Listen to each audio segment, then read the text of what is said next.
이 비유에는 세상의 끝날 영원한 잔치의 시작에 대한 메시지가 배경이 되어 있습니다. 예수님의 복음에는 항상 종말론적인 메시지가 배경에 자리하고 있습니다. 잘 생각해 보세요.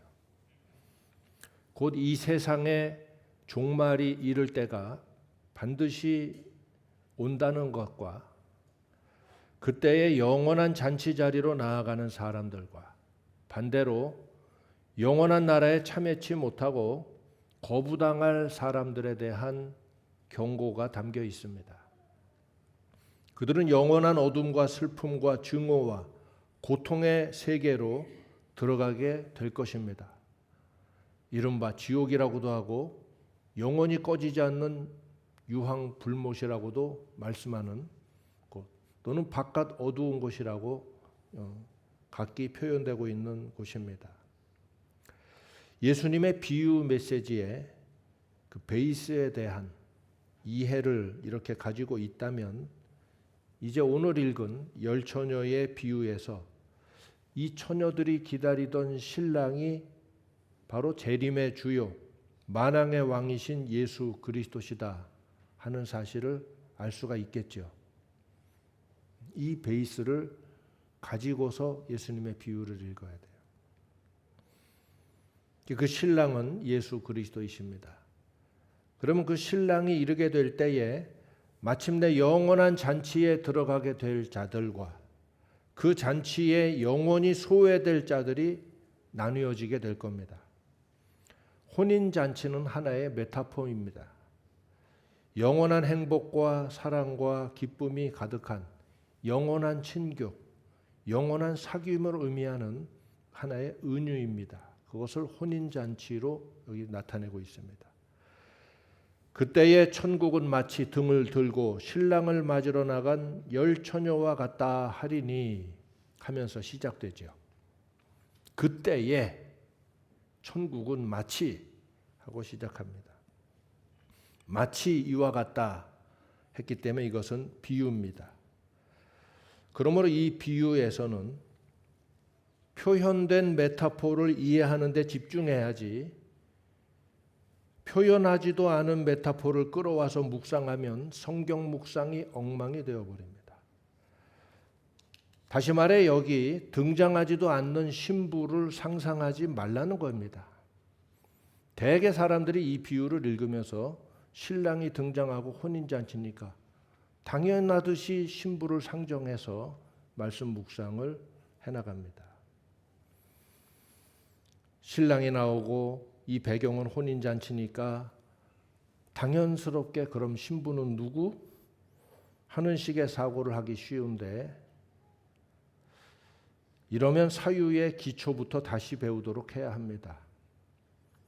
배를 타고서 산으로 올라가서는 안 될 일이기 때문입니다. 비유라 하는 것은 비유의 무대 안에서만 이해되어야 합니다. 그 안에서만 이 비유를 말씀하신 예수님이 뜻하신 메시지가 나타나 있기 때문이에요. 지금 이 10처녀에 집중하라고 하는 얘기를 가지고 자꾸 신부를 떠올리면서 엉뚱한 소리들을 해대면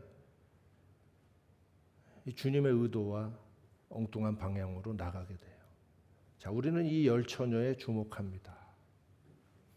이 처녀들은 신랑을 맞이하겠다고 다 같이 한자리에 모여서 기다리기 시작한 사람들이에요.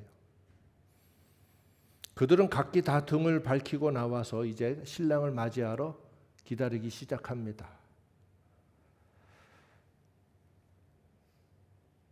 보통 신랑이 저녁 무렵에 도착해서 혼인 예식과 함께 디너 파티와 함께 며칠간의 혼인잔치가 이제 시작되는 거예요. 일반적인 혼인잔치이기 때문에 이 처녀들은 이제 등을 밝히고 나와서 아마 저녁 무렵에 나온 것 같아요. 등을 밝히고 나와서 신랑을 맞이할 준비를 하고 있습니다.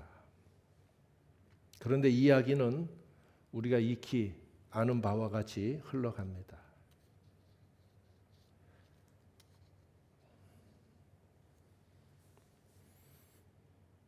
여기서 기름을 미리 준비한 처녀들은 혼인잔치에 들어갔지요. 기름이 미리 준비되지 않은 처녀들은 등이 꺼질까봐, 등불이 꺼질까봐 막상 일이 닥쳐서 기름을 구하러 내려갔다가 잔치에 들어가지 못하고 거부당해 버렸습니다. 이들은 신부입니까? 우리 교인들은 그렇게 생각한 사람이 없죠. 어느 교인들은 이 열처녀가 신부라고 생각을 하고 엉뚱한 생각들을 하는데, 세상에 어느 신랑이 한 번에 10명의 신부랑 결혼을 합니까? 더군다나 이스라엘은 일부 다처제가 아니죠. 신부의 들러리들이죠.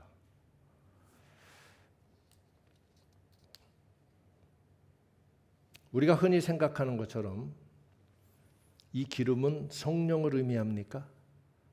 말세에 성령 충만하지 못하면 재림 때에 천국에 들어가지 못한다 하는 이야기인가요?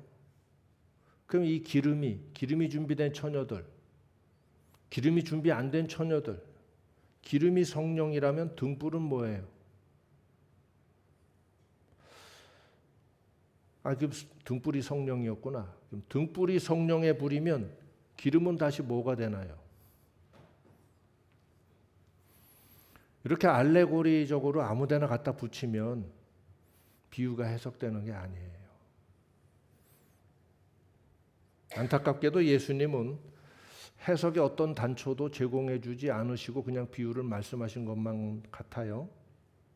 다만 좀 더 준비된 다섯 처녀들은 등불과 함께 기름도 같이 준비했기 때문에 신랑이 혹 늦게 왔지만, 늦게 오더라도 염려 없이 영원한 잔치에 들어갔고, 좀 더 준비되지 못한 다섯 처녀들은 결국 들어가지 못했다.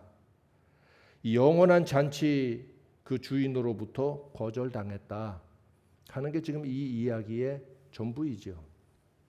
여기서 어떤 단서를 발견할 수 있나요? 단서 없이 성경을 해석하면 안 돼요. 그럼 구원파도 될 수 있고 저 신천지도 될 수 있는 거예요. 갖다 붙이면 다 성경 해석이 아닌 거예요. 다시 본문을 보시기 바랍니다. 여기 다섯은 미련하고 다섯은 슬기 있는지라 하셨습니다. 이게 예수님이 깔아두신 해석의 단초예요. 잘 들으면 알 수 있어요. 누가 돼서? 예수님의 제자들이 되어서. 예수님의 제자들은 한국인 히브리인들이죠.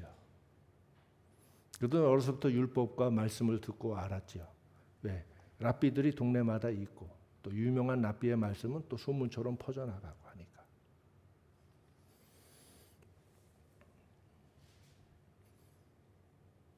예수님은 분명 랍비들의 히브리어로 당시의 청중들에게 이 비유를 말씀하셨죠. 예수님이 영어를 쓰셨을 리는 없어요. 영어 성경 아무리 봐도 알 수가 없어요. 예수님이 히브리어로 그 당시 랍비들의 언어로 이 비유를 말씀하셨어요. 사람들이 예수님을 랍비여라고 말씀하기도 한 거예요. 자, 어리석은 자와 지혜로운 자, 하캄이 등장해요. 5명의 처녀들은 하캄이었다. 호크마 하면 좀 들어본 기억이 있죠? 호크마의 명사예요.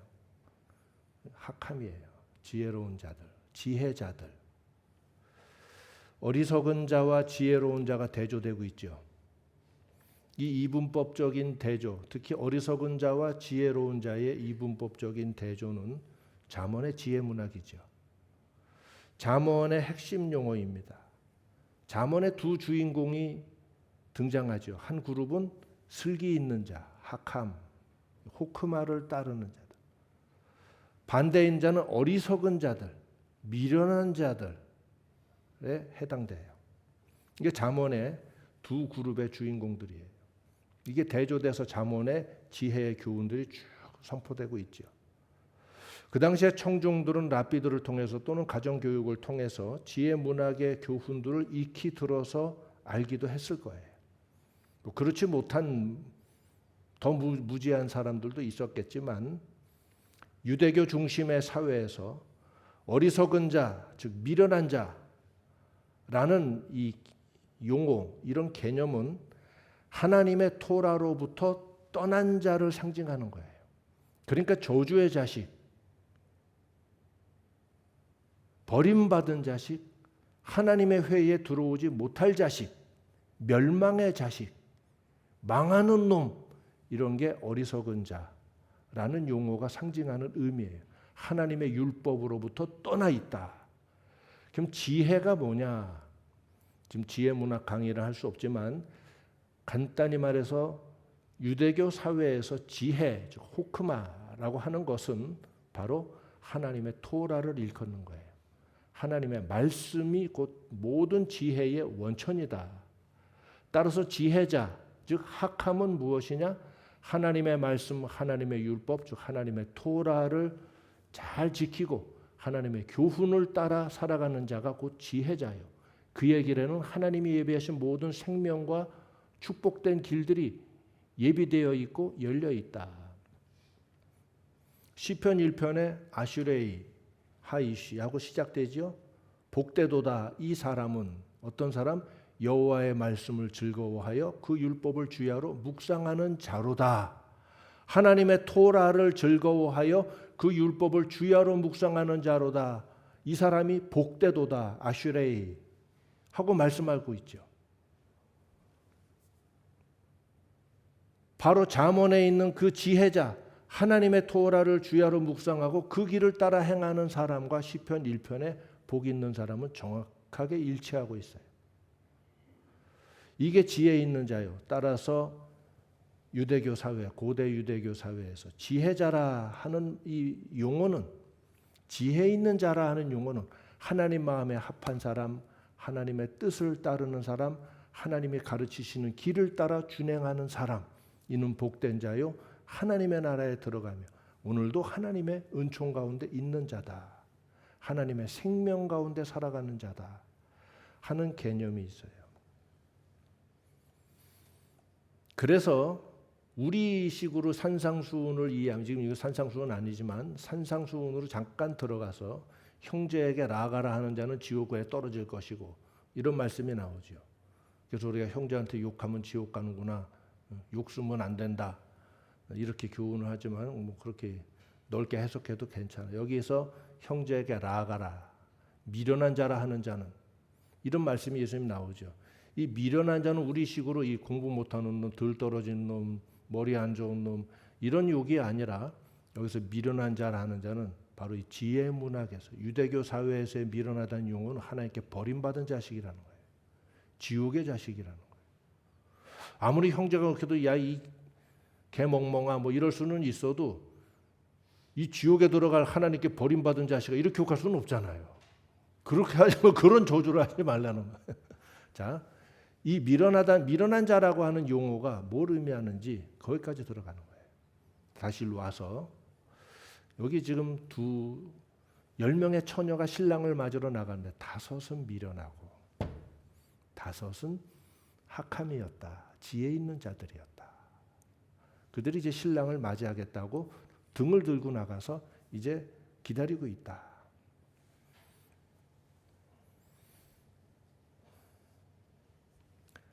자, 예수님이 오셔서 신랑이 왔습니다. 그래 이 지혜로운 5 처녀들은 영원한 천국 잔치로 들어갈 사람들로 이제 쭉 이어지죠. 반면에 미련한 5 처녀들은 그 나라에서 거부되고 그 축복의 유산에 참여하지 못하는 신세가 되고 말 것입니다. 그런데 이들은 지금 다 같이 신랑을 기다리는 모습을 이 비유 전반에 보여주고 있습니다. 다시 말해 이들이 모두 한 소망을 가지고 혼인잔치의 한 몫을 담당하면서 들러리, 영화의 주연이 있다면 연극에 조연도 있죠. 조연의 역할이 매우 중요하죠. 혼인잔치를 빛낼 사람들이 조연이죠. 신랑과 신부를 빛낼 사람들이 조연이에요. 그 신부의 들러리들이에요. 이들이 와서 신부의 친구들이죠. 대부분. 그래서 처녀들이죠. 아줌마들이 가서 들러리 쓰지 않죠. 다 처녀들이, 꽃다운 처녀들이 문 앞에 나와서 신랑을 기다려주는 거예요. 하나의 그 예의죠. 자, 이렇게 해서 준비가 되는 모습을 보여주고 있어요. 한 소망을 가지고 혼인잔치에 한 몫을 담당하면서 동시에 혼인잔치에 자기들도 참여할 목적을 가지고 있습니다. 그들의 손에 든 등불도 모두 동일한 등을 들고 있습니다. 이야기의 이 전반부에서 보면 이 10명의 처녀들은 모두 동일합니다. 누가 구분할 수가 없어요. 누가 지혜자인지 누가 어리석은 자인지는 속에 있는 거기 때문에 지금 여기 겉으로는 전혀 나타나지 않고 10명의 처녀가 다 신랑을 기다리고 이제 혼인잔치를 기다리고 입맛을 다시기도 하면서 이제 있습니다. 이제 시작되면 이제 행복한 저녁이 열려질 거니까. 그러면 예수님이 오신 이후로 바로 이 10명의 처녀들은 주님의 재림을 기다리는 교회 제자들, 즉 성도들을 의미한다고 보면 이상 없습니다. 아니면 스님들이 나와서 예수님의 재림을 기다려요? 무슬림들이 나와서 예수님의 재림을 기다려요?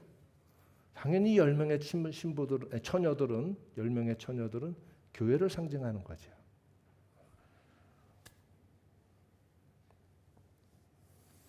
그리고 심지어 이들이 들고 있는 등불은 살아있는 신앙의 상징이죠. 그죠?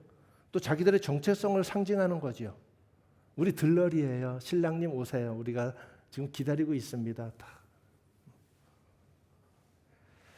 소망의 상징이고 구원받은 생명의 상징으로서 신랑을 영접하려면 등불이 있어서 쫙 영접을 해야 되겠죠. 모든 성도들에게 없어서는 안 될 성령을 상징한다고 볼 수 있어요. 신앙의 상징, 생명의 상징, 정체성을 상징하는 거니까.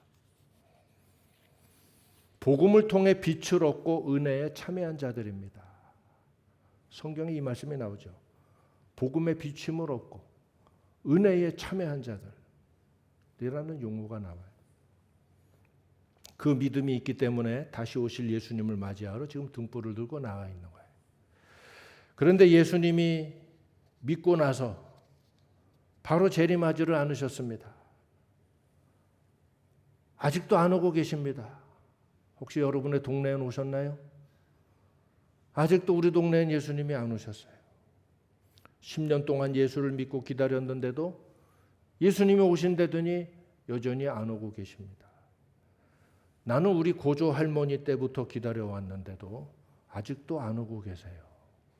1920년대부터 기다렸는데 지금 2020 몇 년이요? 4년이죠? 100년을 기다렸는데 아직도 안 오고 계셔서 이제 내가 등불 들고 이제 할머니, 할아버지, 다시 할머니, 엄마, 그다음에 나 몇 대야 이게 도대체. 계속 등불 이어받아서 기다리고 있는데 아직도 안 오세요. 밤이 늦어도 신랑이 예상한 시간에 오시질 않는 거예요. 그러자 이 처녀들이 모두 기다리다가 졸다가 그리고 그 자리에서 잠이 들었어요. 쪼그리고 앉아서. 신랑이 그 정도로 늦게까지 안 오고 있어요. 자, 얼마나 코를 골았는지 모르지만 어느 시각 한밤중이 되어서 불현듯 소리가 들립니다. 신랑이 온다, 맞으러 나오라. 왁자지껄한 외침입니다. 이 처녀들이 정신없이 일어나서 다시 옷매무새를 가로담고 자, 이제 신랑을 맞으러 등불을 잘 열고 졸고 있었으니까 다 챙겨가지고 이제 준비합니다. 신랑을 맞이하러. 아마 동네 앞에서 이제 신랑이 도착한 것 같아요. 외침 소리가 들리자. 바로 이 순간부터 지혜로운 처녀들과 어리석은 처녀들이 구분돼 보이기 시작합니다. 아까 초저녁에는 다 똑같았는데 신랑이 도착할 이 한밤중이 돼서 이제 진짜로 준비하고 이제 맞이하게 될 때 갑자기 그룹이 둘로 나눠지는 거예요. 앞에선 다 똑같아 보였는데 말이에요. 처녀들이 부랴부랴 등불을 들고 일어나기 시작하는데 보니 미련한 다섯 처녀들은 그만 등불이 가물 이 심지가 갈락말락하고 있어. 등 하나에 기름이 있어봐야 그거 그렇게 오래 몇 시간을 탈 수는 없잖아요. 가물. 꺼진 등으로 맞이하는 건 이건 안 되죠. 네. 그러나 슬기로운 다섯 처녀들은 미리 기름을 든든히 준비했기 때문에 눈을 비비고 잠에서 깨자마자 곧바로 기름을 쪼르륵 따라가지고 등을 다시 환하게 밝혔겠지요. 그들은 이 미련한 처녀들에게 이 기름은 나눠줄 수가 없는 거라고 이야기를 합니다. 성령은 무엇으로 충만해집니까? 기도를 세게 하면 충만해집니까? 주님 하면 여기까지 충만하다가 주여 하면 여기까지 올라오고 그렇게 되는 거예요? 나도 다 해봤어.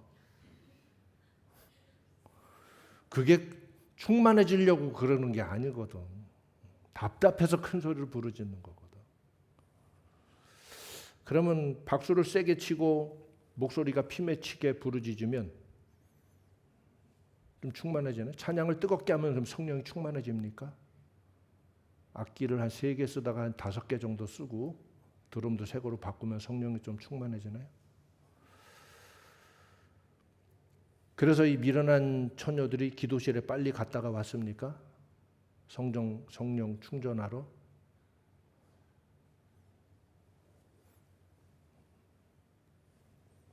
갔다 온 거예요?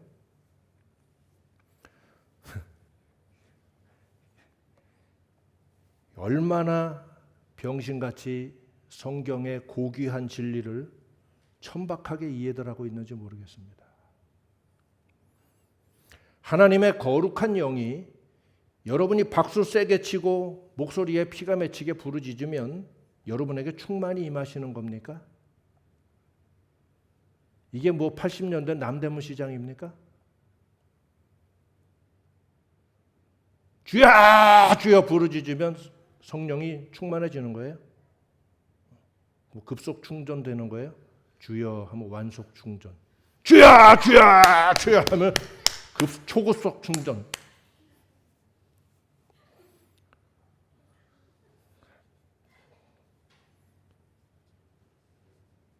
내 말로 하면 병신들도 이런 병신들이 없어. 하나님을 얼마나 자기들 수준으로 끌어내리는 거야. 물론 나도 박수치고 다 해. 그러라고 하는 건 아니야.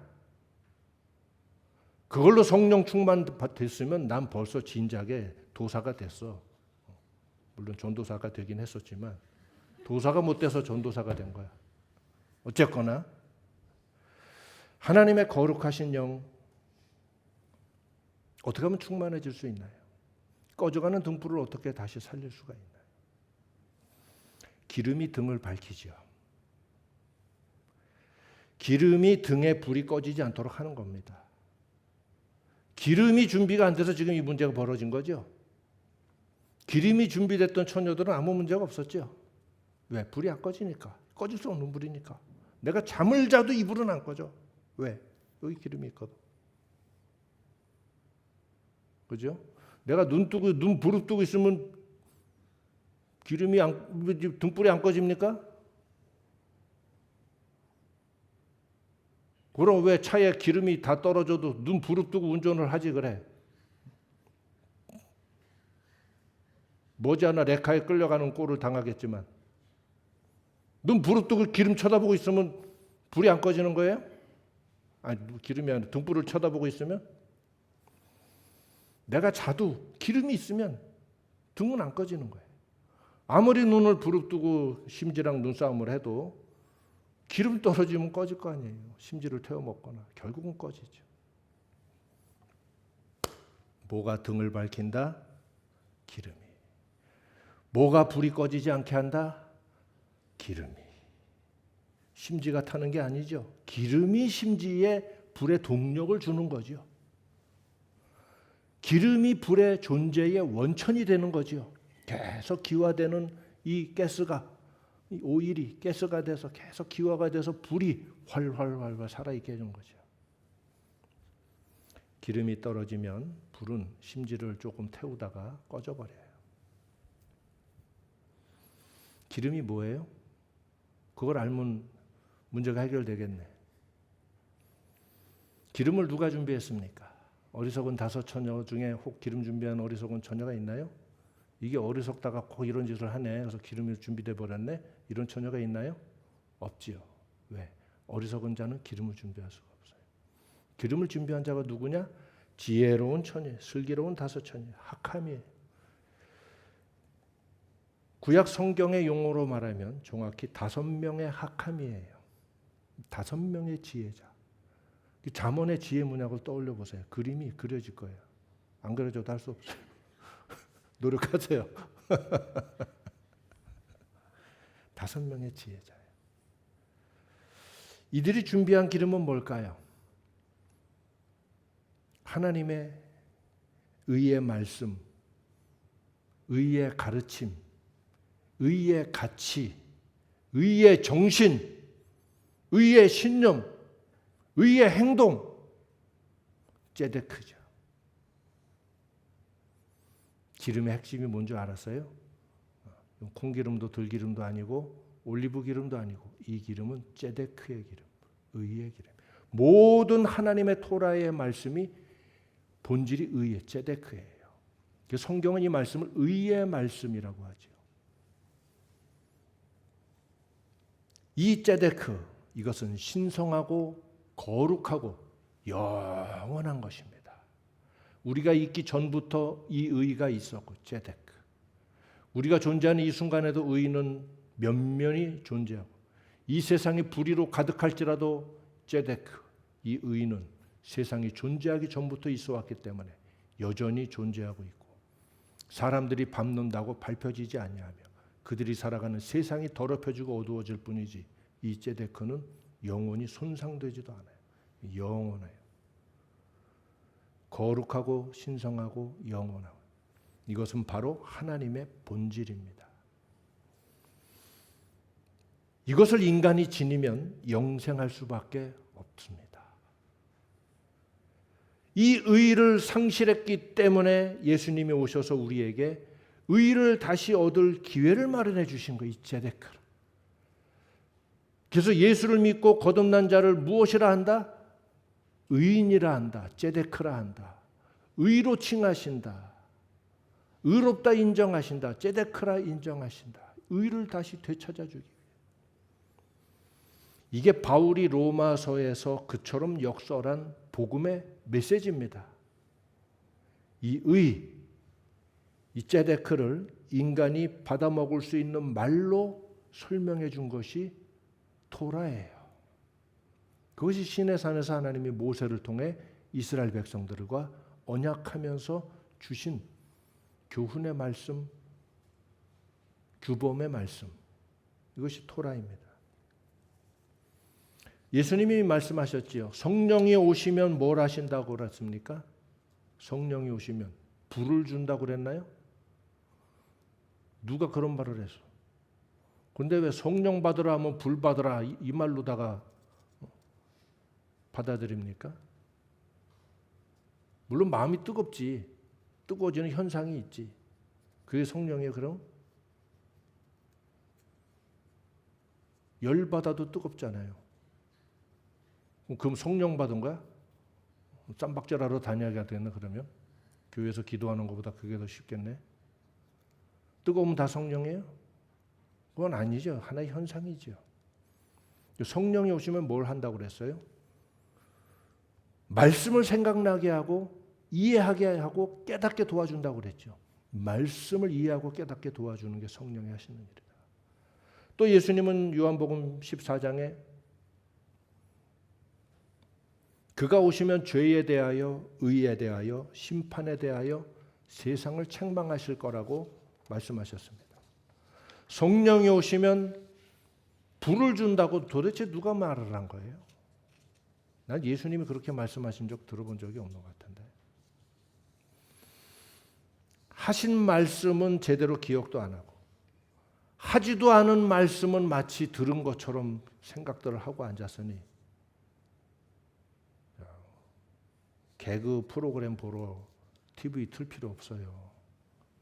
여러분이 개그맨이야.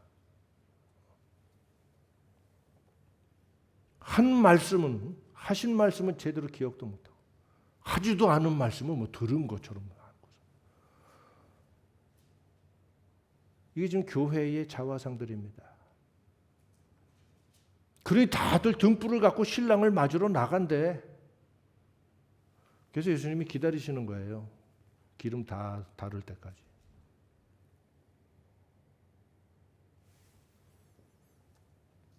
가짜들은 다 소멸될 때까지.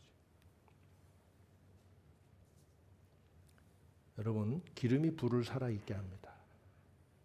이 기름은 바로 제데크, 즉 의예요.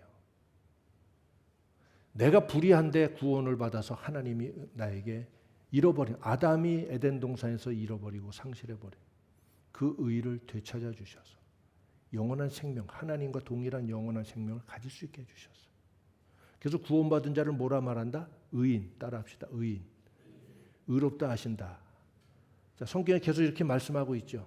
이 제데크를 되찾게 해주셨어요. 그런데 내가 의를, 하나님은 나에게 예수 십자가를 통해 의를 회복시켜 주셨는데 정작에 나는 의를 별로 달가워하지는 않아. 왜? 의롭게 사는 건 불편하거든. 여러분, 성도들이 의롭습니까? 여러분은 의로워요? 어떻게 인간이 다 의로울 수 있어? 그러라고 십자가 주신 거 아니야? 매일매일 발 씻으라고. 발 씻으라고 그랬지 목욕하라고 준 물은 아니라고 그랬어. 그랬죠? 예수님 베드로한테 그랬죠? 발 씻으라고 그랬지 너 목욕하라고 지금 대야에 물 떠온 거 아니야. 너는 이미 씻었으므로 깨끗하니라. 이렇게 말씀하셨죠. 우리의 부족함을 날마다 회개하는 거지. 2번 구원받는 일은 없다고 했죠. 이게 의를 간직해야지. 미련한 처녀들은 이걸 간과해 버렸습니다. 예수님을 영접하고 구원을 받고 한 번 비침을 얻고 은혜에도 참여한 자가 됐고 은사도 맛보았는데 거기까지야. 주님 이제 오신대. 지금까지 받은 것보다 더 큰 거 주신대. 이게 믿음과 욕심이 때때로 구분이 안 될 수가 있어요.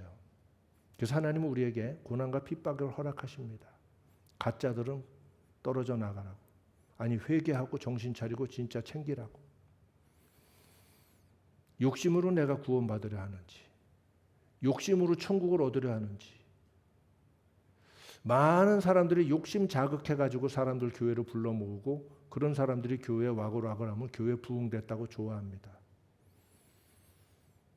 사실은 쓰레기들 가득한 시장통을 만들어 놓고서 교회는 거룩한 곳이고 경건한 곳이고 살아계시고 영원하신 하나님을 섬기고 하나님의 진리를 따라 사는 자들의 공동체가 교회예요. 어중이 떠중이 욕심들이 가득해가지고 예수 이름 부르짖고 하나님 이름 부르짖으면서 세상 욕심 챙기고 세상 욕심에 플러스 알파 천국 욕심까지도 다 챙겨서 세상에서도 복을 받고 천국에서는 말할 수 없이 면류관도 받고 다 받아. 뭐 지는 벌써 뭐 면류관 받고 뭐 다 예비된 것처럼 얘기를 해. 면류관 받을 만큼의 고난과 수고와 헌신과 핍박과 생명 드리는 희생을 하나님께 드렸나요? 문턱이나 들어갈 수 있을까요? 이렇게 말하면 율법주의니 복음은 믿음으로 가는 것이네 하면서 떠드는데 정신 차리고 진실을 직시해 보세요. 어떤 사도나 예수님이 그렇게 말씀한 적이 없어요. 면류관은 면류관에 합당한 일을 한 자에게 주시고 하나님이 그 행한 대로 갚으시리라. 하나님이 너희들이 믿는 대로 주신다 하지 않았어요. 너희가 행한 대로 갚으신다. 예수님도 말씀했고 구약에도 말씀하고 성경이 누누이 말씀하고 있는 게 하나님은 행한 대로 그 행위를 따라 갚으신다. 행위를 따라 벌하신다. 내가 면류관 믿으면 면류관 받는 거예요? 그래서 면류관 찬양 또 박수 막 세게 치고 부르면 면류관이 전에는 동면류관인데 이번엔 음면류관으로 업그레이드 되는 거예요. 그래서 1년 동안 박수를 열심히 치고 기도를 열심히 했더니 이번에 금면류관으로 또 업그레이드 되는 거예요. 어디까지 업그레이드 되는 거야? 마스터피스가 어디야? 받고 싶으면 금면류관 받을 만큼 주님께 생명 드리고 그만한 일을 해야 되고, 중요한 건 여러분이 원한다고 써주시는 건 아니야. 값어치가 있는 자를 하나님이 쓰시는 거예요. 하나님은 돼지의 피를 받지 않으세요. 하나님은 양과 수송아지, 양과 소의 피를 받으세요. 아무 짐승이나 드린다고 하나님이 하나님의 제단을 모욕하는 죄가 되죠. 큰일 나, 신성모독이 됩니다. 하나님이 인정하실 때 가치 있는 피를 받으시고 가치 있는 수고와 희생을 하나에 받으시는 거예요. 여러분 정말 주의를 하고 싶으면 하나님이 쓰실 만한 자로 나를 드리기를 힘써야 돼.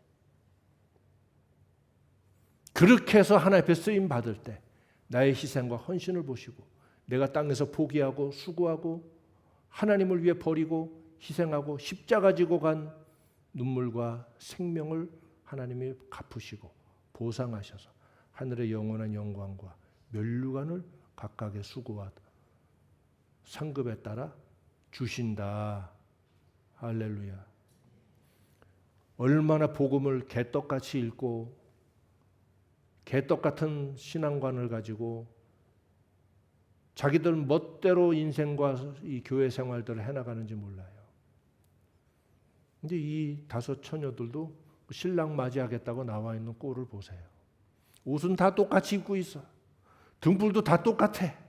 다 한 교회에서 세례를 받았는지 어쩌면 이렇게 다 똑같아. 다들 기다려. 은혜 체험 다 했어. 다 있어? 우리도 다 있어. 지금 왔으면 영접한, 지금 왔으면 들어갔는데 신랑이 늦게 와가지고 난 못 들어가죠. 이젠 신랑이 잘못했네. 응? 예수님이 늦게 온 게 잘못이네. 맞아요? 진작에 왔으면 우리도 갔잖아 이거. 신랑을 원망해봐야 밖에서 원망하는 거지 안에는 들어와서는 컴플레인도 안 돼요. 당신이 늦게 올 거면 미리 말을 했어야지. 어디서 헤쳐먹던 버릇을 하나님 앞에 와서도 헤쳐먹으려고 들어. 하나님은 그런 말씀 들으시는 분이 아니야. 하나님은 고객센터가 아니란 말이에요. 교회는 교회 고객센터가 아닙니다.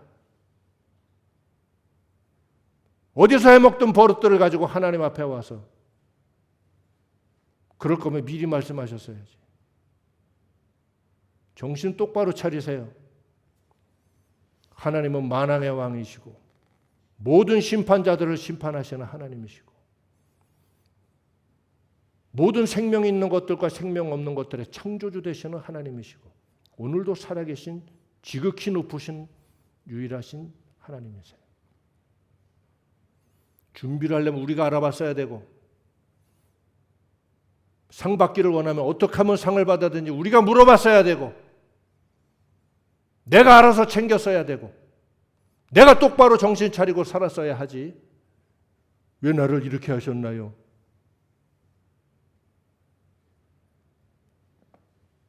어디서 헤쳐먹던 버릇들을 가지고 하나님께 와서 그걸 기도라고 하고 그걸 찬양이라고들 하고 있어요. 경외심이라고는 눈꼽만큼도 없는 것들이 하나님의 이름을 부르고 있습니다. 진실로 하나님을 두려워하고 경외합니까? 성경은 말해요. 하나님을 경외하라. 영어로 말하면 뭐예요? fear. 하나님을 두려워하라. 너희 몸을 죽일 수 있는 자를 두려워하지 말고 너희 몸과 함께 너희 영혼을 지옥불에 던질 수 있는 분을, 그분을 두려워하라. 예수님도 말씀하셨어요. 진실로 하나님을 경외하는 건 하나님을 두려워하는 거예요. 주여, 제가 이건 미리 못 챙겼나이다. 저를 불쌍히 여겨주시고 다시 제대로 갖고 올 수 있도록 한번 그렇게 주옵소서. 이렇게 빌어야지. 이게 필요한 거면 미리 얘기를 했어야죠. 나 이런 인간들 교회에서 많이 만나요. 밖에서는 그래도 되는데 하나님 앞에서 그런 거 안 통해. 정신 차려. 여기 교회야. 여기 하나님의 성전이고 하나님이 계시단 말이에요. 그래서 예복을 준비하지 않은 자 쫓아내는 이야기도 나오죠. 거기도 또 무슨 잔치예요? 잔치 자리인데. 거기 임금이 보고서 형제여 그대는 어찌하여 예복을 입지 아니하였는고? 아 이거 입고 먹는 거였어요? 앞에서 문 앞에서 나눠주긴 했는데 뭐 입으라는 거였으면 미리 말씀하셨어야죠. 그럽니까? 여러분 세상에 사는 버릇 다 버리세요. 하나님 앞에 올 때는 하나님의 방식으로 나와야 돼요. 하나님 먼저 계셨어요? 여러분이 먼저 있어요? 세상이 먼저 존재했어요? 하나님이 먼저 존재했어요? 왜 세상 방식과 사고방식과 세상의 시스템을 가지고 하나님을 그딴 식으로 섬기려고 들어요? 하나님은 이렇게 살으라고 말씀하긴 했어요? 이거 다 우리가 해놓은 거 아니에요. 하나님은 에덴 동산을 창조하셨을 뿐이야. 지금 우리가 살아가는 세상의 시스템은 우리 죄악된 인간들이 다 만들어 놓은 거야. 왜 이 시스템대로 하나님께 나와서 따지고 덤비려고 그러냐?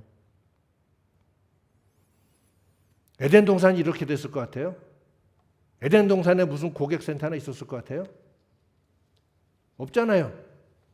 먹지 말라 그러는데 그 말씀 어기고 먹었더니 어떻게 됐어요? 추방됐어요. 영원히 멸망했어요. 아 그러면 울타리라도 쳐놓던가, 응? 문이라도 잠가놓던가 했어야지. 회사의 과실입니다. 아담과 하와가 뭐 이러고 덤볐습니까?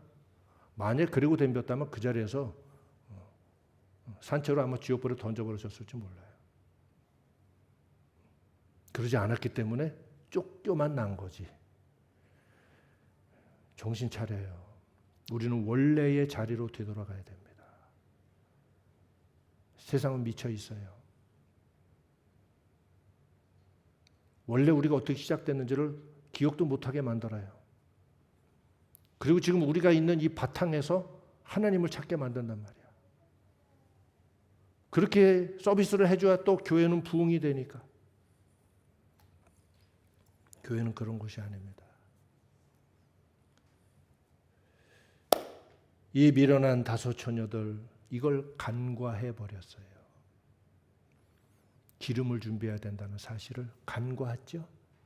슬기로운 다섯 처녀는 등도 가지가지만 신랑이 혹시 늦게 올 수도 있고 또 어떻게 될지 모르잖아. 우리는 기름도 같이 가져가야 돼. 당연히 가져가야지. 그래서 이 처녀들은 누구라 할 거 없이 다 자연스럽게 기름도 같이 챙겼는데 미련한 다섯 처녀는 간과해 버렸어요. 뭐 저녁 시간이면 충분히 오지. 이거면 뭐 저녁 9시까지는 충분한데 뭔 문제 있어. 굳이 저렇게까지 뭐. 예수를 쉽게 믿고 천국을 쉽게 가려고 하는 자들에게 내가 경고합니다. 과연 그 바람대로 될까? 예수를 쉽게 믿고 죽음을 맞이하면서 하나님 앞에 쉽게 가려고 하는 자들에게 내가 경고합니다.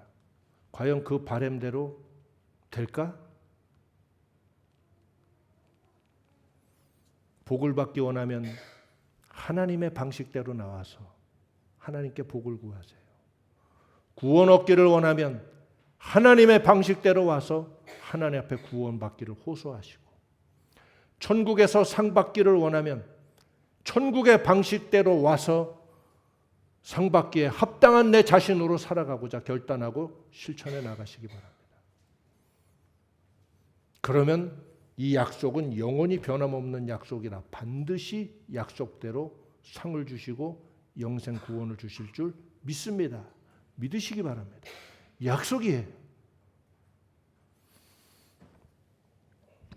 하지도 않은 말은 어서 철떡같이 믿고선 와가지고 주야 주야 우리에게 우리가 주의 이름으로 뭣도 하고 뭣도 하고 뭣도 하였나이다. 전부 다 이 똑같은 결론을 맞이했죠. 마태복음 7장에 보면 이들은 은혜를 체험하기만 했어요. 예수를 영접하기만 했어요. 정작의 예수를 통해 얻은 생명을 살아있게 하는 의와 선한 행실은 망각하고 살아온 거예요.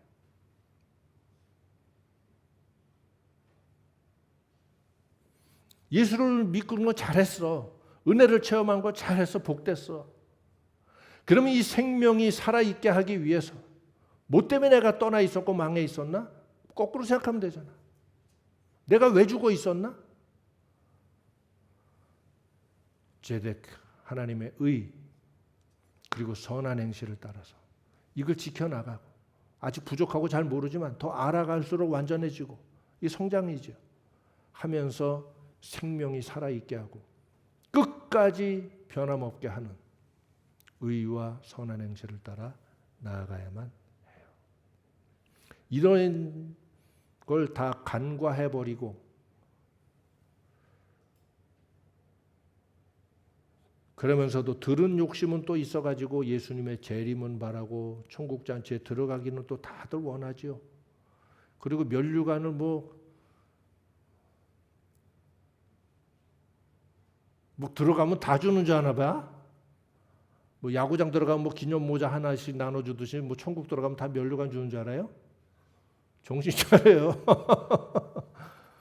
그걸 세상에서는 개나 소나 준다고 그러죠. 그러면 영광도 아니잖아 그거. 그러니까 그 경기 끝나고 나면 막 모자고 다 나뒹굴어져 있잖아. 판촉물들 나눠준 거. 면류관은 그렇게 하찮은 게 아니에요. 영원한 영광과 이 땅 사는 동안에 얼만큼 진실하게 의롭게 선한 행실과 희생과 남들이 하지 못하는 데까지 주님을 따라오면서 십자가를 졌는지, 그 영원한 인정이거든. 얼마나 고귀하고 값어치 있는 건 줄 알아요?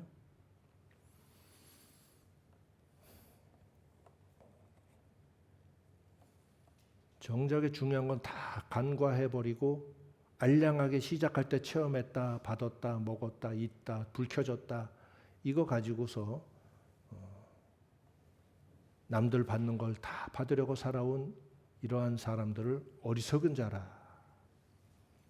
이 지혜 문학의 어리석은 자를 대변하고 있는 사람들을 예수님이 이제 복음을 기준으로, 주님이 오셔서 다 갱신하시니까 이 잠언의 구약의 지혜 문학의 교훈을 예수님이 갱신하시는 거예요. 원래는 이 의미다. 최종 확정하시는 거죠. 그래서 예수는 모든 랍비들 중에 랍비요.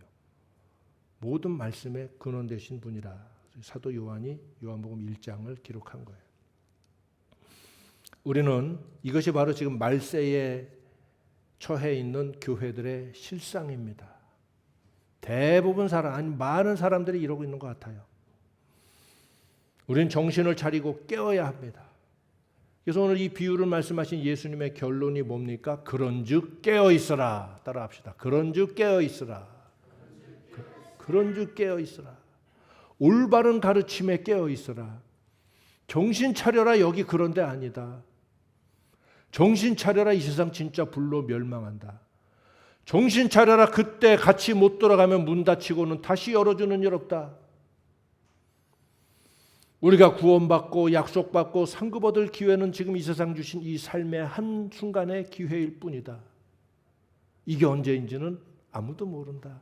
여러분에게 주어진 시간이, 우리에게 주어진 시간이 얼마만큼인지는 누구도 알 수 없어요. 누구도 알 수 없어요. 정말 내가 지금까지 살아보니까 진짜 사람이 오는 건 순서가 있는데 가는 건 누구도 알 수 없다.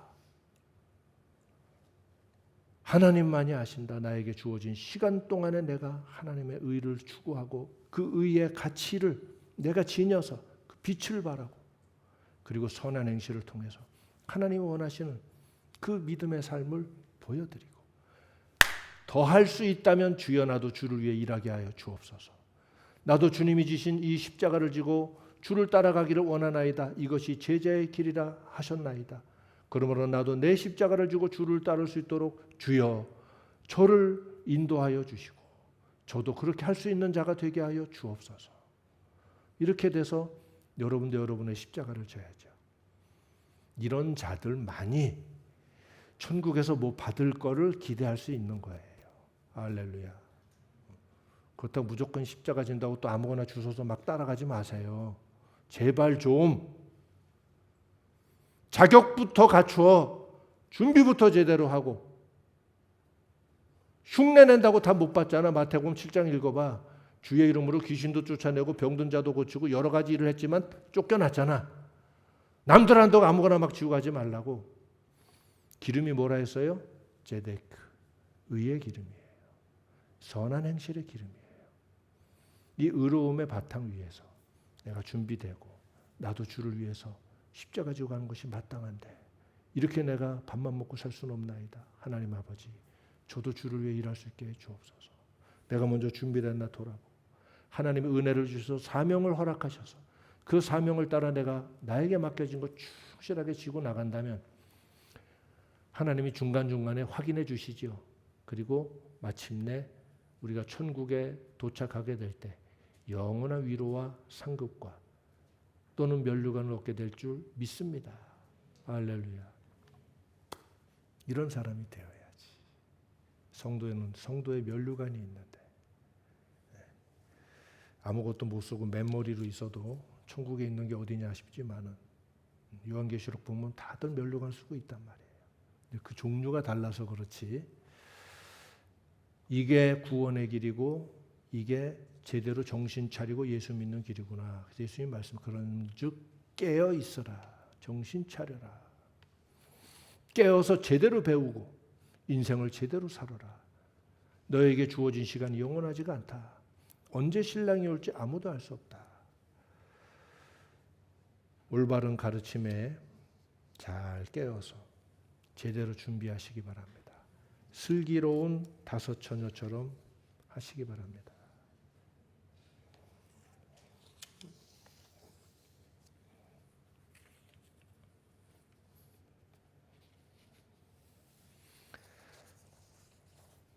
자, 오늘 이 처녀들이 10명이 신랑을 맞이하겠답시고 다들 나와 있다가 5명의 슬기로운 처녀는 기대한 대로 조금 늦었지만 해서 피곤하긴 하지만 또 밥 먹으면 힘 나니까 며칠 동안 할 거니까 정말 기다리던 행복한 혼인잔치에 들어가서 즐기기 시작했고 이 귀한 걸 간과했던 미련한 5 처녀는 시작은 같이 했는데 결국은 도달하지 못했고 뒤늦게 와서 문을 두드렸지만 주인이 NO.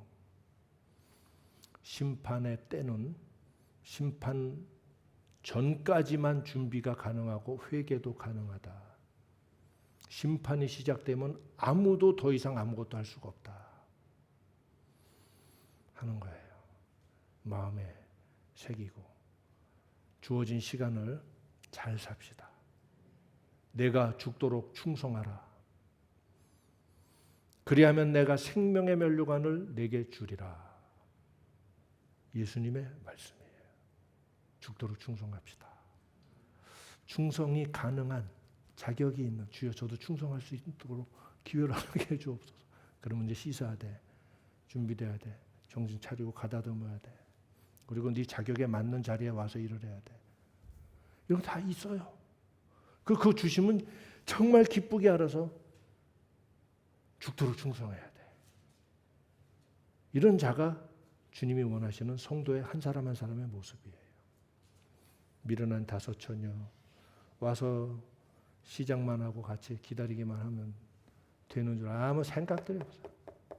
오늘 예수 믿는 사람들이 너무나 많은 것들을 간과하고 이 미련한 5 처녀처럼 쉽게 살고 쉽게 믿고 쉽게 갈 줄 알고 남들 받으니까 다 받을 줄 알고 주여 주여 달라고 욕심인지 믿음인지 구분 못하고 믿음은 사랑입니다. 지난번에 얘기했죠. 믿음은 사랑이에요.